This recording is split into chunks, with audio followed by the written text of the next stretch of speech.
Okay, you guys, I know there's extra bags this year, but we can fit them on somehow. We always do.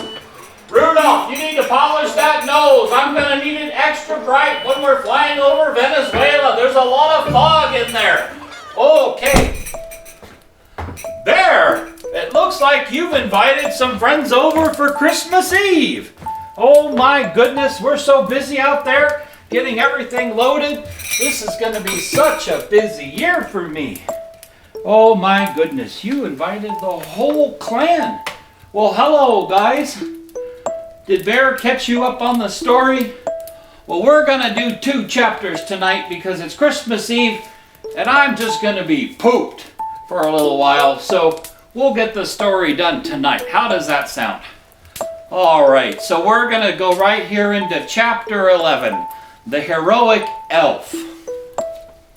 Now you might remember from the last one, Magnolia and Acorn were riding the Ooberg, trying to catch up with Santa, and they saw him coming at them, and then Magnolia suddenly returned to his normal size and was too big for the Ooberg and was flying off the Ooberg's back.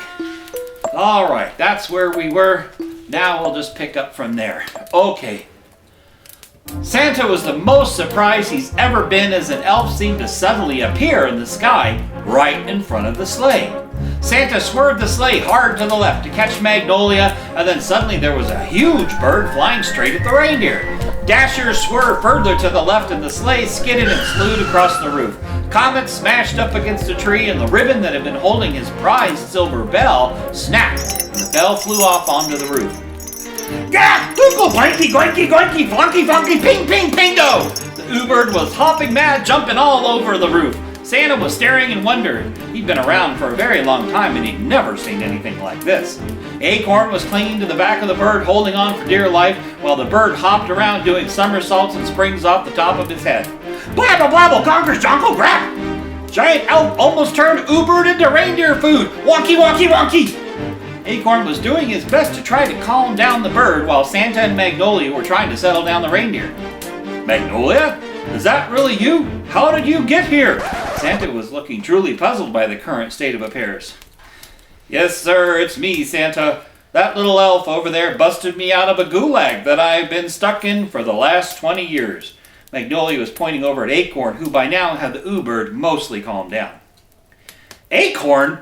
What are you doing here? Santa was really confused now. Well, sir, I stowed away in the sleigh. Acorn finished quickly. Oh, for goodness sake, you could have blown out of the sleigh. Santa seemed really upset. Actually, I sort of did, but not all the way. And then you dumped me under a Christmas tree in Siberia, and then I met a troll, and we hatched a fairy, and I took a nap and called an Ooberg, and then the troll and I rescued Magnolia here, but a dog almost ate me, and then a guard tried to squeeze me, and then the Ooberg brought us here, except Magnolia blew up, and so I guess here we are, sir. Acorn was shuffling his feet back and forth in the snow on the rooftop. Santa was shaking his head, not really knowing what to think of all this. Well, I guess I'd better get the 2 of you right along with me until we get back to the North Pole. Magnolia, do you think you could hang on to Acorn so he doesn't fly out of the sleigh again? Well, I suppose I could, although I hadn't really planned on going back to the North Pole. Magnolia was blushing now. You see, sir, I ran away because I got tired of the other elves teasing me about my name. Why on earth should they do that, for goodness sake? Magnolia is a fine name. Santa was shaking his head. I suppose it is if you're a girl elf, sir, Magnolia blurted out. Maybe I'll just have to show you what a magnificent tree the magnolia is, Santa replied. Well, all aboard, I'm just going to deliver the gifts for this house and then we're off. Acorn, you should probably say goodbye to your bird. Acorn turned to the Ooberg. Well, I guess this is goodbye, Al. Thanks for everything. Hoople hoople booby, flippo jip, you good guy for elf. I watched that hooka wooka jugga, big guy over there. He grows too looka picka fast. Will I ever see you again? Acorn was starting to feel a bit sad. He never really liked goodbyes. Chugga chugga bing bing bong bong. You still have elf phone, junka chup? Al asked. Acorn looked in his bag. By golly, he did. Snarky left in such a hurry he never asked for it back. I guess I still do. Then, winky winky floop, you can call me with a nap, junk a pippy hippy hoople anytime. Then with a loud whoosh, the bird took to the sky and disappeared. Acorn sadly turned to the sleigh and climbed in. Magnolia made a spot next to him that would put Acorn between him and Santa. Just then Santa popped back up the chimney and hopped in the sleigh while giving a whistle to his team. He snapped the reins and then suddenly Comet made the most horrific noise. If you've ever heard an elk trumpet, then you have some small idea of what a reindeer sounds like when it's very unhappy. Magnolia hopped out of the sleigh and went over to talk to Comet to see what was wrong. He came back a moment later. Comet says he's not leaving without his championship silver bell. Well, for goodness sake, what did he do with it? Santa wondered. Cupid said that it fell off when the ribbon snapped when Comet hit the tree coming in. Blitzen says he saw it roll down a drain pipe. Magnolia was pretty good at collecting information. Well, how are we supposed to get it out of the drain pipe? I can't be expected to go down one. Squeezing into a chimney is about as small as I go. Santa was sounding pretty exasperated. I have no idea, sir, but I've already been shrunk once today, and I need to wait 24 hours before it's safe to me to be shrunk again. Magnolia was looking around for an answer, and then suddenly he looked down at Acorn. How about you? How about me what? Oh, no. I've had enough of going into pipes and tunnels for one day. Acorn was shaking his head. Absolutely not. It's too dangerous. You never know what might be living in one of those things, and Acorn is just too small to do it safely. I won't allow it. Santa was being pretty adamant. Comet will just have to get another bell. Once he heard that, Comet started bugling again, louder than ever. Lights started coming on in nearby houses. Oh, for goodness sake, Comet, stop making that noise before you wake up the whole neighborhood. Santa was shaking the reins furiously, trying to get the angry reindeer to calm down. Magnolia looked down at Acorn expectantly. Well? All right, I'll do it. And before Santa could stop him, Acorn was out of the sleigh and running across the roof toward the drain. Magnolia, I'm going to need some help, he shouted as he pulled the spool of thread and the fish hook from his sack. He knelt down and tied the hook to the end of the line and then handed the spool to Magnolia, who had hopped from the sleigh to join him. Be careful down there, kid. The inside of that thing is probably covered in ice and there's probably some really sharp screws in there too. Magnolia was slowly reeling out thread as Acorn stood on the fish hook. Not to mention spiders. What? Acorn cried as his head was disappearing down the drain. Just kidding, it's probably too cold for spiders. Magnolia was having a good chuckle. Very funny, Acorn shouted up the pipe. Magnolia was right about the ice, and every so often he could feel the screws sticking in. There were twists and turns that were pretty slippery, and Acorn had to hang on to the thread tightly as Magnolia lowered him down. Pretty soon he came to a long straight drop, and then he realized that he didn't even have a safety line. If he fell, there was nothing to stop his fall. Let that be a lesson to you. Always take the time to be safe. Being in too much of a hurry can be dangerous. You see anything yet? Magnolia hollered down the pipe. Nothing yet. Keep feeding out more line. The truth was, Acorn couldn't really see anything. It's pretty dark inside a drain pipe, as well as being icy and cold in the wintertime. Suddenly, Acorn's foot hit up against something and he heard a quiet jingle. Hey, I think I found it! Acorn was stepping off the hook and onto the bell so he could hook the bell when suddenly the bell slipped. Up above, Magnolia heard such a clatter and then the line went slack. Hey, Acorn, are you all right? He heard nothing but silence. I say, Acorn, are you all right? Acorn! Magnolia was beginning to panic. Meanwhile, Acorn was trying to get his breath back. The bell had fallen all the way to the bottom of the drain and Acorn had fallen on top of it. It had knocked the wind out of him, but he was otherwise okay. I'm okay! Can you hear me, Magnolia? I'm all right! Acorn was fortunate that Magnolia had excellent hearing. Thank goodness you're okay. What happened? I stepped on the bell and it fell all the way to the bottom of the drain. I'm stuck here with it at the bottom of the pipe and I can't seem to climb back up. There's a bunch of ice down here blocking the downspout so I can't get out. Acorn was sounding desperate. Hang on, kid. I think I might have an idea. Magnolia turned and ran back to the sleigh. Santa, I need to unhitch one of the reindeer and fly down to the ground to get Acorn out. Take Comet. He's the one who made such a fuss after all. Santa was looking pretty worried. Is Acorn all right? Yes, sir, but we need to get him out of there. Magnolia was trying to hurry. Do you have any toy hammers on board? I'm sure we do. Let me get you one. Santa dug through the sacks in the back of the sleigh and came up with a hammer. Will this do? I hope so. Magnolia walked over to Comet and started unhitching him from the rest of the team. Okay, big guy, you're going to fly me down to the ground there and help Acorn get your bell out of the pipe. Magnolia hopped onto the reindeer and Comet leapt into the air and quickly sailed down to the ground. Magnolia had almost forgotten how wonderful it was to ride on a single reindeer. His heart felt lighter than it had in years. They landed, and Magnolia hopped off and knelt down near the bottom of the pipe. Acorn, can you hear me? Yeah, what's happening out there? He asked. I'm going to knock on the pipe with a hammer and try to break the ice loose. Try to stay away from the sides. Magnolia started hammering on the side of the pipe. Chunks of ice started coming out of the bottom of the pipe, but no bell and no acorn. Magnolia kept hammering away, but no more ice was coming out. Comet nudged Magnolia out of the way and then hauled off and kicked the pipe. A huge chunk of ice came out along with his bell and a very wet and cold acorn. In the distance, Magnolia heard some dogs barking and it sounded like they were coming nearer. We better get out of here before someone sees us or the sleigh. Magnolia grabbed Acorn and the bell and hopped back on Comet. In 2 seconds, they were back on the roof. Magnolia handed Acorn to Santa and grabbed some ribbon from the back of the sleigh. He tied Comet's bell back on and hitched him back up to the team. Not a moment too soon. It looked like a bunch of dogs and people were running their way. Santa gave a whistle and the team bolted into the sky and away. Chapter 12. The Rewarded Elf. Once they were airborne, Acorn started breathing easier. Everyone was pretty quiet during the flight to the next town. It seemed that they had caught Santa at the last house in Oslo before he headed to the next town. Acorn saw a small village coming up and Santa landed on the first roof and quickly disappeared down the chimney. It only took a few seconds and then he was back on the sleigh and they were on to the next house. Acorn was starting to get a little bored. He found that he enjoyed the flights between the towns and the cities, but from house to house was so quick you never got to enjoy the scenery.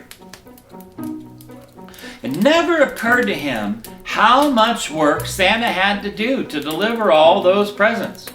What was also kind of weird was that no matter how many presents Santa took from the back of the sleigh, the pile never really seemed to go down. He wanted to talk to someone about what had happened that night, or to at least apologize to Santa. He felt bad about almost ruining Christmas. If Comet hadn't taken off from the last house, a lot of children would have never gotten their presents. Magnolia seemed to be mostly sleeping next to him, and he wanted to sleep too, but he felt kind of guilty about sleeping when Santa was working so hard. And after the last time he fell asleep in the sleigh, he decided that that wasn't such a good idea.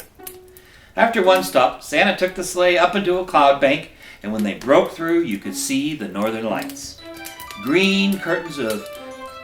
I'm sorry, I said that wrong. Giant curtains of green, blue, and purple lights were painted across the field of stars. The moon appeared low in the southern sky, and the whole scene was beyond something Acorn could have ever imagined. Even if Santa fired him when they got back to the North Pole, he supposed it would have been worth it to have seen this beautiful sight. He thought again of his friend Gum, and how he'd like to see something like this. Then he thought of Alyssa again and wondered if he could work up the nerve to talk to her and tell her about things like this. Probably not. Why would a full-sized and pretty elf ever want to talk to a little runt like him? Only 2 continents left, boys. We'll be done soon, Santa hollered above the wind. 2 continents? That would take forever. Acorn settled down in the seat next to Santa and Magnolia and tried to get warm.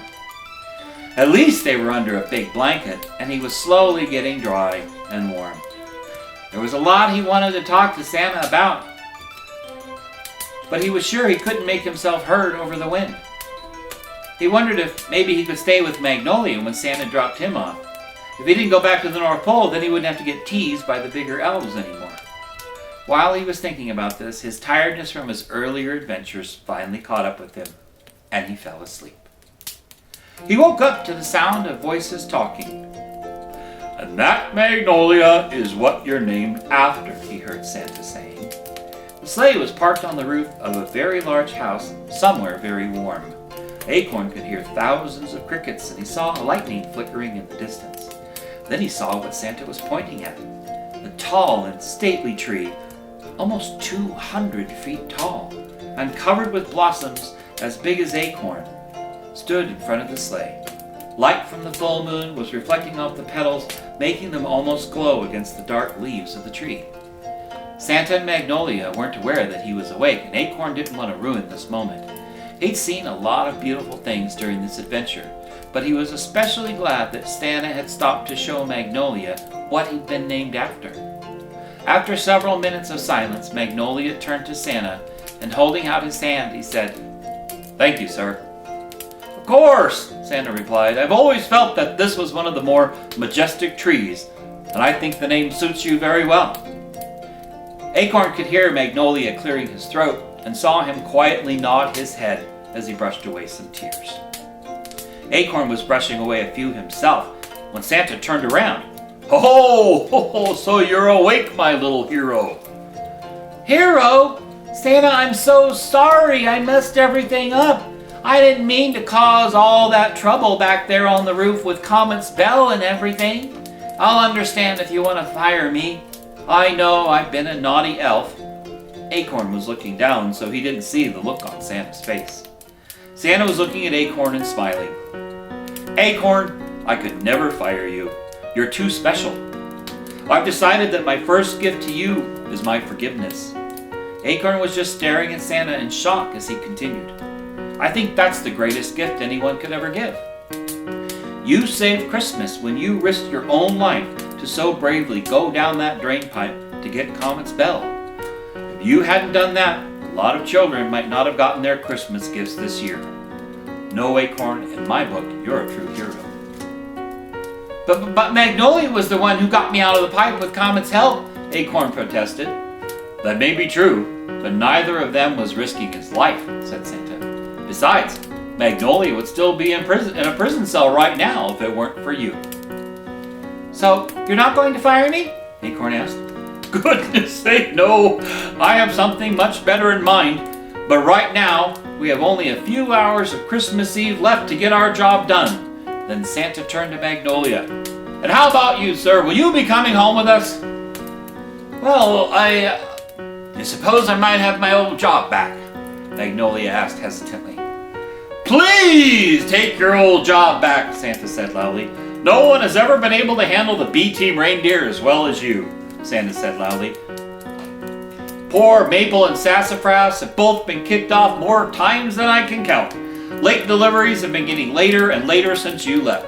Santa held out his hand. "The job is yours if you want it."